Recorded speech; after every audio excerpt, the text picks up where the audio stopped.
Fortnite fam, to the FNCS. This is the LCL, the last chance lobby. The only way to continue the FNCS dream in Major number 2 is to get a Victor Royale in one of the 3 remaining games. Game 2, though, went over to Madden and a chance. Congrats to them. They are moving on.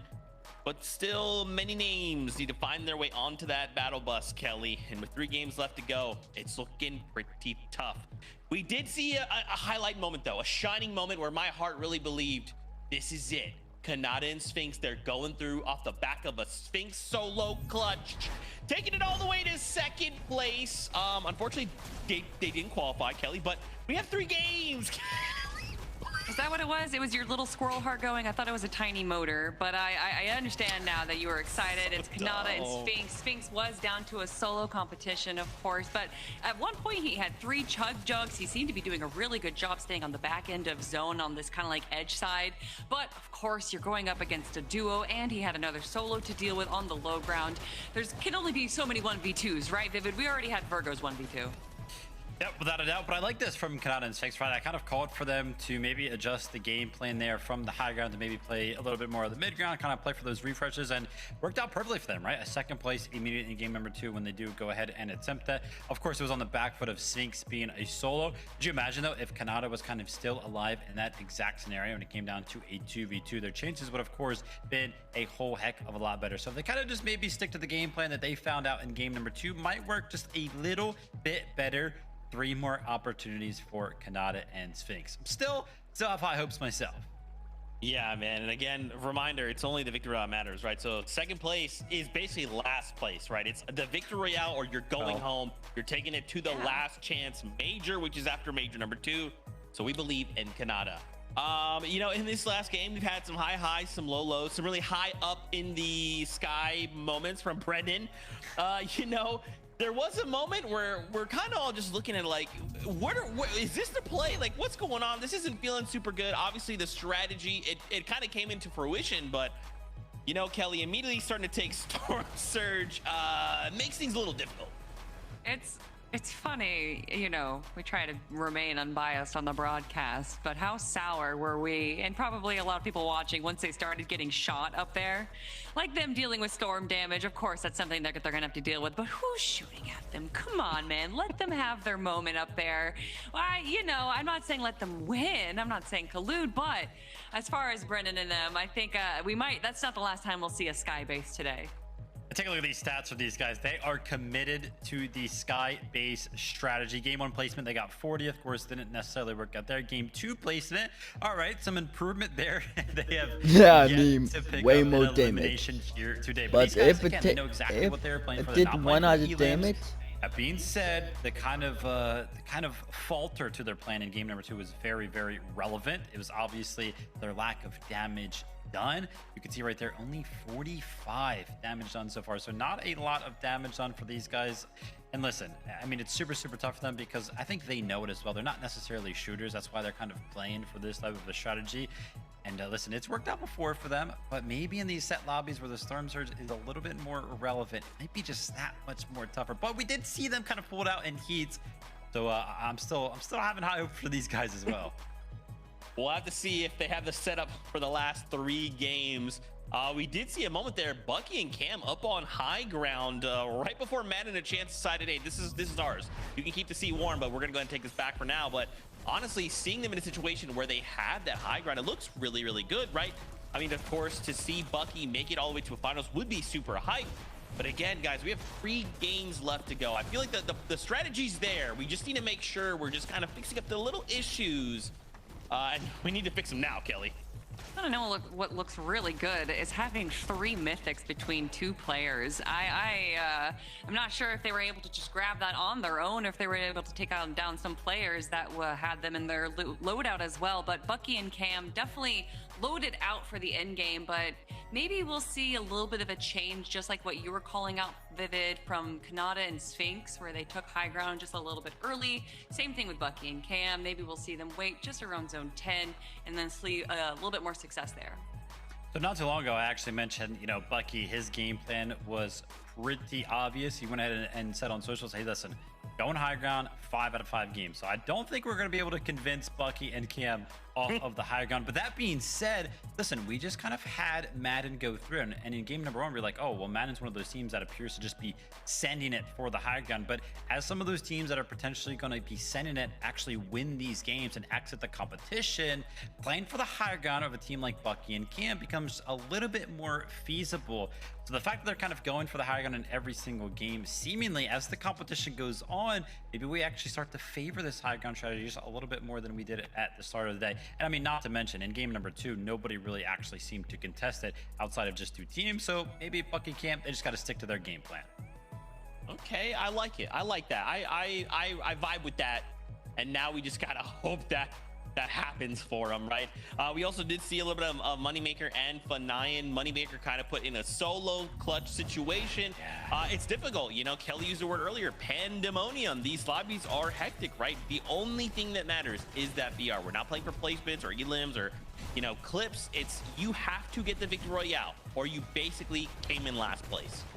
No, and they're definitely not the team that kind of leads when the zone starts to move. They like to stay kind of in the back, and that allows them to get some refreshes, maybe some eliminations onto players that are falling behind a little bit. However, that does also mean that they are exposed just a little bit more, and they're constantly playing this edge, just trying to stay on the edge of Storm, and eventually that's just going to put you into a risky position. So Moneymaker, a solo 4, a little bit there, but we saw them have pretty good success in game number 1. Game number 2 was not that much worse, so I think we can see some good, more good games coming out of them. Consistently making the high ground. I mean, consistency on the leaderboard, of course, does that matter, but making sure you were constantly in the later parts of the game, that is what matters. And these guys have made it 2 out of 2 times, and they keep the ball rolling. 3 more games, 3 more opportunities. We continue right here, right now. Casters, take it away. Thank you, Zeke. I can't help but keep thinking about how Zeke was talking about game 3 was going to be Kanata's game. So I'm thinking that he might have talked it into reality, but Jacob, only time will tell. Yeah, definitely. Getting second place kind of does something to you mentally. They're kind of surprise contested for the most part. They thought they were going to have Frosted Flats to themselves, but both times they actually won the engagement, likely helping in terms of Storm Surge. It's got to be able to pull it together. 3 chances, I want to say, I believe. Yeah, it's going to be tough. And, you know, although they're contested, the team contesting them has tried to sort of split the drop, play their own side, but they keep getting caught off guard. The difference might be they're going to end up adjusting, and it's only going to go one of 2 ways. They're either going to land on them or move away. So we'll just have to see.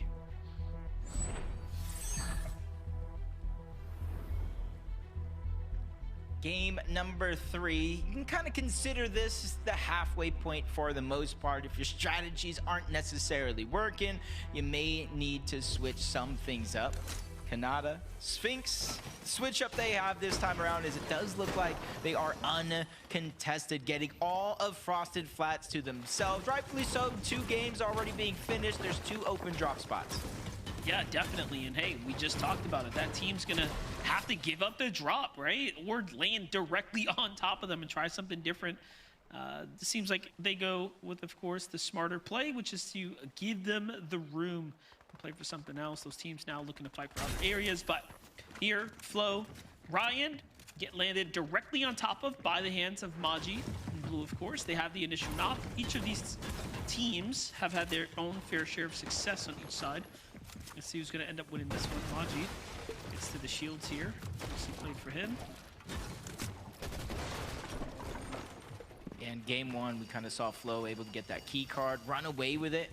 And eventually Ryan was brought back into the game. You can wonder why they were able to have all that loot, but Maji not having that same chance essentially pushes himself into the 1v2 and eventually goes down. Flo and Ryan essentially winning back-to-back games here at the Cluster Coast and getting all to themselves, just like Bucky and Cam over at Sinister Strip. For the most part, this will be an uncontested drop spot for themselves, so they're going to have all the time in the world to loot up, farm up, and get everything they need. Definitely. I mean, there's a reason we're seeing these teams continue to flash their way towards the end game. Last game was extremely promising, but it was the material count that was lacking towards the end, forcing Cam to, of course, take those riskier plays, get more involved in the action, and he couldn't convert in time. There's a little fight going on right now. Bizzo and Moon actually. Big Vest of Dragon. It's gotta hurt if you're Dragon and Creon. Dragon and Creon, we're kind of landing somewhere else for the first 2 games, and they go back to this familiar territory. This is where they were landing in their Heat 3, where they were kind of on the line, and just made that decision to chase Venno and Angels around the map. Now, Creon finds himself as a solo. No choice but to go north, try to get some loot, gold, and your teammate back in the game. Northern Caliper. That first elimination so far over and near Golden Grove. They've been having a solid game as well. A lot of the team struggles aren't even necessarily making it through the early portions of the game. It's when it's so stacked in Zone 8, in Zone 9, where things tend to go wrong. Ramiro, Osid, last game definitely went south for them. They didn't really earn much points, so I think they've struggled to really make an appearance, make a showing. And we have yet to see Mero or Osid really go for high ground, right? We'd expect a very qualified team like this to not only make it there, but be one of the ones fighting. You know, last game, we highlighted that only a single team exchanged hands for height, and that was the team that ended up winning towards the end. It's almost that effect of thinking and seeing game 1, like, oh, high ground may not be the play here for this tournament. Huge switch up in game 2, and then game 3 we might see it switch up again with more and more teams realizing my opportunity is going out the window. I may have no other choice. Just continue to watch the Lifty Lodge, Flurry, Bacon, Egg, and Peace, and this is what I was talking about in some of those earlier games. When one team takes the high, the other team takes the low, it usually ends up in a drawn-out situation. Seeing Brennan getting hunted down by Cyclops and Light here. They're not looking to give the boys a break. They were trying to hide out the outskirts, and Brennan knows what's up. He's got nothing in his loadout. He's like, all right, bro, stands there. That's gonna be game 3 for our Sky Basers. Let's see if Cyclops and Light take up the throne. I doubt it. You know, I can see why they were doing that. I think Cyclops and Light, you know, just playing with a little bit of a chip on their shoulder, because they were 2 placings out. Monster, they were 15 points away from not having to be here and getting the day off. Wow. So when you come in that close to missing your spot, you get a little bit of a chip on your shoulder, just like Kanata and Sphinx. You see them kind of switch things up just a little bit. Instead of overstaying their welcome in Frosted Flats, they immediately start to rotate on out. And that way they can start planning accordingly for their Storm Surge. You see Moneymaker and Fanayan doing something similar. Although for Moneymaker and Fanayan, they landed a little bit of split drop. You can kind of still see it in the mini-map at the southern edge. So they didn't have to rotate too far to get here. Yeah, I'm definitely enjoying this kind of play style we've seen from Fanayan and Moneymaker. They've continued to highlight their ability to make endgames and do it in pretty strong positioning this time around. We need to do the same here. Look at this. Look at this lurk. It's in his name. I wouldn't expect anything different. At least they're checking both ways before they cross the street. Luckily they did. Zypher in the distance, but I'm not sure Bucky heard any of that noise. Remember, building in middle minimizes a lot of that audio. Yeah, I was gonna say, like, they're really committed to the bit here. Crouch walking their way across, not panicking under pressure. Bucky and Cam don't even hear the construction of those builds. Yeah, I think they recognize those players got away. Surely they know it's Bucky and Cam, right? Like, everyone knows the drop, so it was likely very much intentional. Void and Magma, game 1 was their best showing so far. Trying to see if we can see some more glimpses of that end game out of them.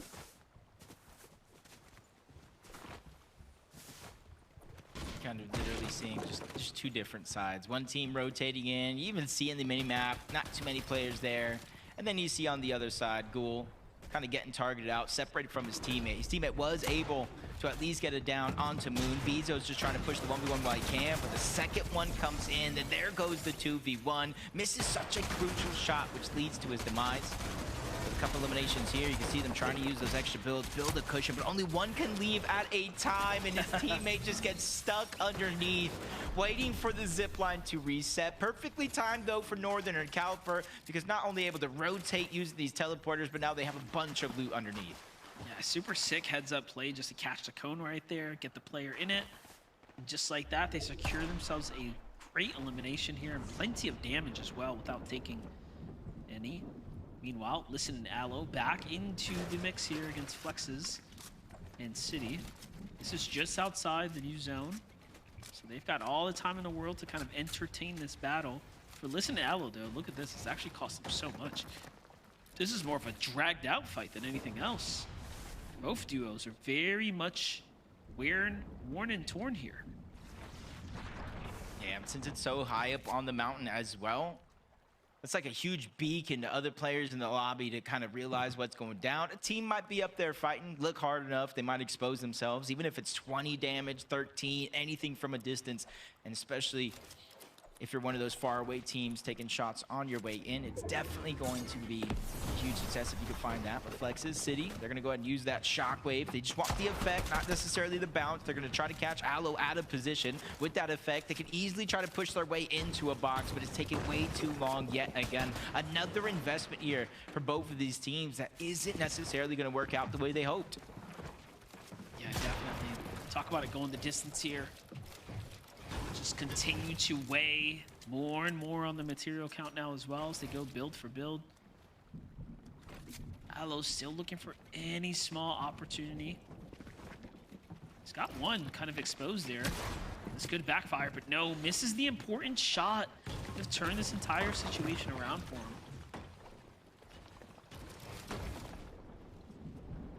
You can almost sense the tension here in this fight. Even with the Maven there, like you said, he missed, would have dealt a good amount of damage. Would have almost put City and Flexes into kind of like that fight or flight mode, scrambling around, trying to kind of base up. You're seeing kind of the pressure I think everyone on the lobby is beginning to kind of run into. Ruins, Cole, over at Wonky Land, they see intruders over towards their drop spot in the name of Light and Cyclops. So they're immediately trying to go on the offensive, fight for their mending machine right back. And right now, Light and Cyclops are just giving up every single angle, which means they're expending a lot of materials to keep themselves safe.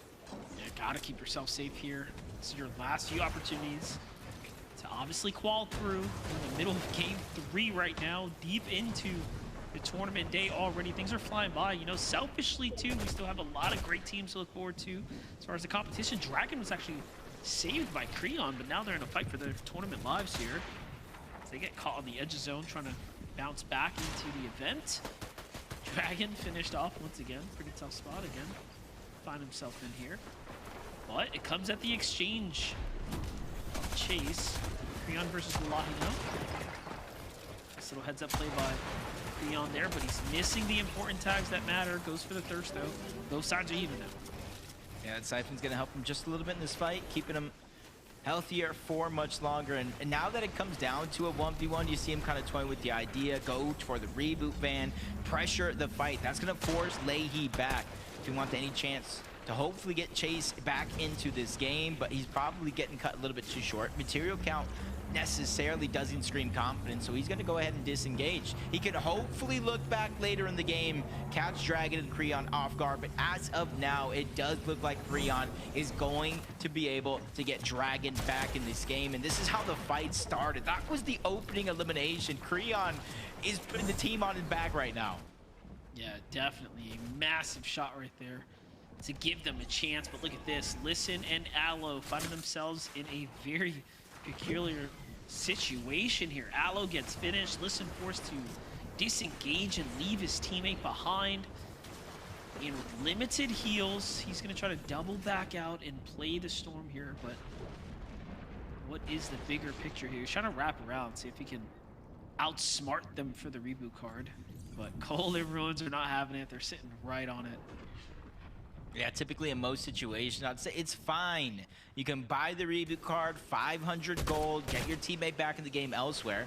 But as you said yourself, the huge lack of actual heals. He has 4 apples. Maybe he can keep the doctor away now, but eventually he's going to end up seeing one if he doesn't find it. And that's why he's trying to make it a focal point of going back for the actual reboot card so they can save that money for heals later on in the game. And there's definitely enough time. 4th zone, we are going to move into that 2-tick 5th zone, but if they are definitely on their P's and Q's, we could find them at the later portions of the same game.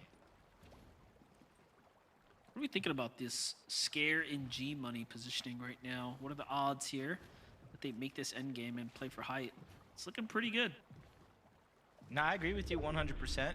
Because zone has been shifting over towards the north side of the map. They haven't had to move far from the Calamari Canyon, which kind of leads me to believe that when it comes to Surge, them hitting shots like this without taking too much damage, they have to be faring well, if not one of the best teams in terms of Storm Surge that is left alive in this lobby as of now.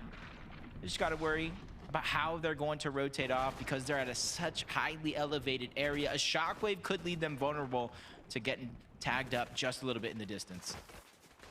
Moneymaker for 9 still alive right now, making their clean exit from the dangerous Battle Woods into the edge of the storm here. Like this spot that they're at right now, no reason to rush, but it is the ultimate low. And they're committing that heavy material here, nice and early as well, not to attract the attention of the opponents nearby. So I'm just kind of getting like flashbacks of myself playing Fortnite Monster at this part of the zone. You see all the trees outside of Battlewood? There are certain, those big trees right there, thank you, Protection. Those big trees right there, I remember in previous seasons, you can build onto any one of those trees. It kind of reinforces your position in the sky, because even if the tree breaks, your builds won't. Well, for some reason, some of these trees throughout this forest, you cannot build on. So hopefully these teams are very, very aware of the circumstance and don't get caught in the open next to one of these trees where you just can't build. Yeah, gotta get the right one in the right positioning. But look at this, Bucky and Cam, 112 damage below now, looking to turn things up. Bucky's getting tagged here, but this is what happens when you start to risk it all. Has to slow down, notice, start chugging up. Meanwhile, Cam starts to take the lead here for the retakes. 188 below now. They are continuing to slip behind. Yeah, losing control over their own game here. The further and further below that damage threshold you go, you have less and less options but to simply push the first team you see. Now they're 268. Storm Surge now activates, so they're taking active damage. I will say the blessing out of this entire situation is where the zone is going, which means there's going to be times where players are trying to shockwave out, and those are going to be the moments there as Cam just tried to go ahead and attack those fresh builds, bleed some of those shots through, but every 7 seconds, 25 damage. It can feel daunting. Even Miro is going through it, but he unfortunately is a solo already. You can see that the team Bucky's targeted right now, they recognize that they could have pushed in, but either way, now they're just trying to hold him out here. The writing is on the wall. Miro and Osid go down. Cam and Bucky follow shortly after. And just like that, our veterans are falling to the hands of the new. Pumpin and ZXZ have a chance now to do something big with this opportunity, but they're eating so much Storm. Meanwhile, taking a look at the bigger picture here, who else do we have alive? Kanata, Sphinx still in the game, already in the safety of the new zone. Pretty okay loadout to work with at the moment, but not the best. Nothing exceptional just yet. Win and Dame fall. Yeah, it's The something where Sky most players Bait would say, hey, I team need more win. loot. Let But me these hope. guys are saying, hey, we possibly have just enough. The bigger thing that I'm looking at right now is 354 above the damage threshold. If this game enough wasn't telling about how hard it is to get that Storm Surge damage, I don't know what else to tell you, because a lot of our greatest players throughout the course of Fortnite's history just having it be a struggle. G-Money on the other side, able to land a shot through the opening onto Kanata, making him second guess should he have ever went for that shot. Sphinx, Kanata already rotating. Still have a long way to go. Who's going to be the first to get there? Calipper, Northern's there. Anju, Joe find their way there shortly afterwards as well. But look at this, Kanata might actually find kicks. Meanwhile, Creon, Dragon. How did he save Dragon again? This is just insane play by Creon right now, putting on a highlight reel for himself as the best teammate in the lobby. Yeah, if they somehow end up with a victory royale in this game, you're looking at Creon as the MVP. But Dragon probably taking a lot of the distraction, allowing for Creon to play a little bit more free, but there's really no time to sit here in the backside of zone and get either one of these guys up to full HP or shields. So they're just going to have to work with what they got here in this situation all the way from the far back. You can kind of see similar to F9 and Moneymaker there as they were able to find that elimination. Does look like they made to try to collect some of that loot as well. Let's see what Sinead and Zifta has here. 380 above, just about 300 above, looking pretty good. I'm still seeing Scare light up the feed right now. Take a look at this for 9 Moneymaker. 74 below. Pressure is on here at the moment. They're doing what they can, trying their best here. Plenty of heals to work with. Once again, they have played this so quietly up until now. This is the first time, Jacob, we're watching them just have glimpses, just interest for high ground here because no one else is doing it. Yeah, they realize again after watching that second game, maybe not enough teams are realizing that it is actually worth it because of what we saw, the chaos that went down in game 1, the amount of teams that went up for the high ground. But I like most of all, desperate for that storm surge. They immediately build up towards high ground, and Fortnite dealt with that problem. Especially now, more so than ever, with 40 players left up. Storm Surge is going to be deactivated, so it's no longer in anybody's mind. Only thing here is going to be the rotation. Not a max pull by any means for anybody in the lobby. That means it's going to be relatively easy for everybody here. Definitely might be, but nothing's ever easy when it comes to high ground and end games here. Let's see what's going to end up happening right now. For 9, Moneymaker. Shockwave to the front side of zone. This time they're a little bit more timid. They go with the full box up instead. Kanata Sphinx haven't quite found their way to break out just yet, Jacob. I haven't seen them glimpse up for high ground. I haven't seen them look for it just yet. Instead, they've conceded to the ultimate low. Meanwhile, Penta and Must right now rotating across the front side. Plenty of heals to work with. Win conditions in the inventory as well.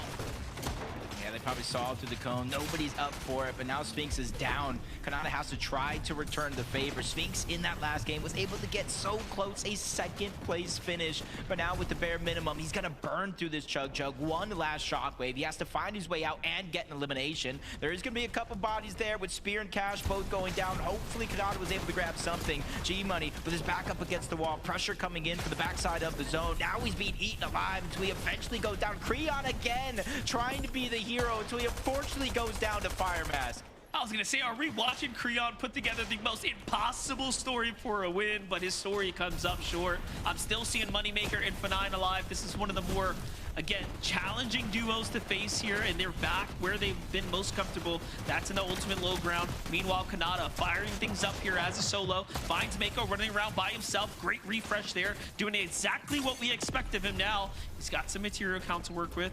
Getting a lot of storm here, but he is still in the game for now. Yeah, he tries to jump and hope the zone comes towards him, but it does pull on the other side of that mountain. Has to figure out his way on up as Muzz, Penta. Nobody's really had a chance to look up. They peek through the cone at perfect time as Moneymaker finds an Elim onto Ruins, but he's 10 HP, one tick from zone from going down. He has to wait for it actually to get cleaned up as the Tick and Liam make their way on up over towards that high ground. They take down Penta, they take down Muzz, and now we have a new team with their head in the clouds. And with a very smart refresh as well, saves the body for a couple of moments. The Siphon allows him to cap off. Look at who's still firing off though. Moneymaker and F9 finding their way through the game, really working with scraps here, but the refreshers are coming back to back now. Kanata still holding on by a thread as well, but I'm seeing 8 teams alive here. This is a tough spot for Kanata. We've already seen the singular clutch from another player. Doing it again here is like an impossible task. Especially since he only has 2 builds left. Really hoping for America, 1 of 2 solos. Another team is sending it up. Avenger and Kodak. They want this victory royale, and they say the only way we could possibly get it done is with this fight here. Big damage onto Avenger and Kodak, though. The risk, was it worth it? It might be, because Liam and the Tick gave it up. This is perfect, though, for everyone else because the high ground teams have now burned through so much material to try to maintain positioning. So if you're Kanata, if you're Moneymaker, you're excited. You have an opportunity now, but you gotta win these low ground fights. Fnatic does just that. Moneymaker with the backup shot. And now Kanata sees the blood in the water. He tries to jump into the fight, but has to slow down for a second there. Will Moneymaker get the save? We'll just have to see. Liam and Tick, we already knew had a little bit light material count there, but look at that, Jacob, the save. Miracles do exist, perfectly timed as well. The zone was coming in. Kanata takes down another duo. Avenger's now left by himself. He will not go down without a fight, but there's no extra shields for him to grab. He has to figure out a way to bring this to a heal up. His only real win condition, because Moneymaker, Brian, they're going ahead and trying to bulldoze their way into the box. On way for elimination here. They're one of few duos still left standing. What's insane about this, so many Elim, so many exchanges, but barely anything to show for it.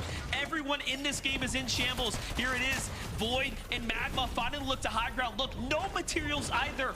This is gonna be an absolutely scrappy battle between what's left in the lobby, but Moneymaker and Fernian still have a little bit of hope. That's 2v1 situation. Liam goes up. That's the solo. He's distracting the high ground team. Moneymaker and Fernian. This is their open window. Oh even my more gosh. so now with Magma going down. Liam trying to be the hero for his team, but they got shut down. But the damage has been felt. Fernian and Moneymaker, they are moments away. A 1v2 situation. Void opens up the edit. We've been here before, though, Monster, and we will not have the same result. Moneymaker and Moneymaker Fernian, the almost investment bucket. from EU pays off as they make their way to finals. They did it, and they finally did it in good fashion. Talk about a good old-fashioned scrap right there. Everyone had to get involved in order for that game to go their way. But my gosh, Zeke, what an exciting one. They did it. I cannot believe, off the back of a revive. We've seen that happen twice now. Last time, earlier, it didn't quite work out, but Moneymaker and Fernian, they find themselves a seat on the battle bus in game number 3. Kelly, I'm impressed. I'm impressed.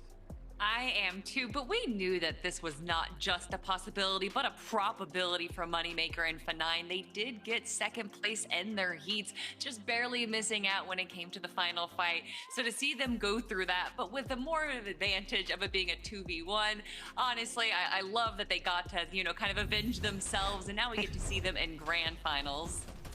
Yeah, listen, I started to kind of feel bad for these guys right when they lost, when I was like, oh man, it looked like they were like the healthiest duo alive in the lobby. Like, surely, you know, they're not going to get another opportunity to kind of go ahead and win this game. And it was just on the back of them taking so much damage, but Jacob kind of called it out. A miracle revive in the end game. These are not something that happens common in Fortnite, of course, as everybody at home knows. So kind of saves the game for these guys to kind of keep themselves alive as a duo. You can get Moneymaker right here with the backup, and then kind of a little bit of a help with the way that the zone was actually pulling right there, giving them an opportunity to go ahead and res Fernian, and it just helped out so much. But second time is the charm. Whenever these guys kind of make it to the end game, they look like they're going to win the game.